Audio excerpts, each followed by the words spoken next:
Hello viewers, இன்றைக்கி காரசாரமாக ஆந்திரா ஸ்டைலில் ஒரு கோங்குரா தொக்கு எப்படி பண்ணுறதுன்னு பார்க்கலாம். 2 கட்டு புளிச்சக்கீரை வாங்கி அதை நல்லா ஆஞ்சிட்டு கோதெல்லாம் எடுத்துட்டு 2 தடவை தண்ணியில் அலசி ஈரத்திலே கொஞ்சம் உலர்த்தி தண்ணி இல்லாமல் எடுத்து வச்சுருக்கேன். அப்புறம் ஒரு 200 கிராம் நல்லெண்ணெய், 50 கிராம் பூண்டு உரித்து வச்சுருக்கேன், தேவையான அளவு உப்பு.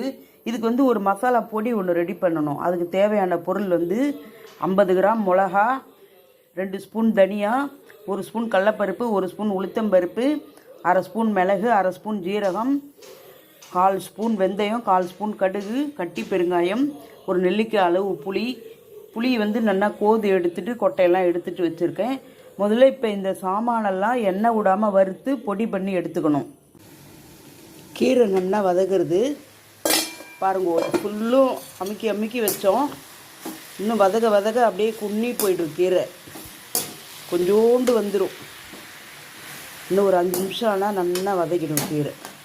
எண்ணெய் காஞ்சிட்டு இப்போ கடுகு போடுவோம். அப்புறம் ஒரு பச்சை மிளகாய் எடுத்து நசுக்கி வச்சுருக்கேன், 2 காஞ்ச மிளகாய் கிள்ளி வச்சுருக்கேன்.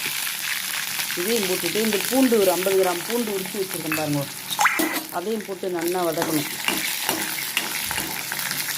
பூண்டு நல்லா வதக்கினோடனே இந்த கீரையை போட்டு கலரணும். பாருங்க, இந்த எண்ணெயிலேயே இந்த பூண்டு நல்லா பொரியணும். அடுப்பு சிம்மில் வச்சு நல்லா இந்த கீரையை போட்டு ஒரு 2 நிமிஷம் நல்லா வதக்கணும். இந்த மேல் பொடி பண்ணி வச்சோம்லே மிளகாப்பொடி, அதையும் இதில் போட்டுட்டு எல்லாத்தையும் ஒன்று சேர நல்லா வதக்கணும். ஒரு 2 நிமிஷம் வதக்கணும். அவ்வளோதான், கீரை ரெடி ஆகிடுது.